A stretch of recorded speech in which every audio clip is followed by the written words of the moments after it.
28வது ஸ்லோகம். தேவியின் தாடங்கத்தின் மகிமை. சுதாமவ்யாஸ்வாத்ய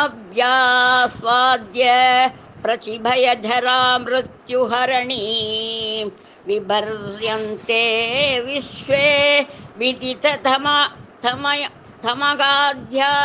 விஷः கராளம் யத்வேக்ஷ்யம் கபகலித காலகலனா ந சம்போஸ்தன்மூலம் தவ ஜனனி தாட்டங்க மகிமா. இந்த ஸ்லோகத்தில் கணவனின் நீண்ட ஆயுளுக்கு பெண்களின் கற்பே முதல் காரணம் என அறியப்படுகிறது. அச்சத்தை மூட்டும் மூப்பு மற்றும் மரணத்திலிருந்து தங்களை காத்துக்கொள்ள பிரம்மா, இந்திரன் முதலான தேவர்கள் அமுதத்தை அருந்தினாலும் மகா பிரளய காலத்தில் அவர்களும் அழிந்து விடுகின்றனர்.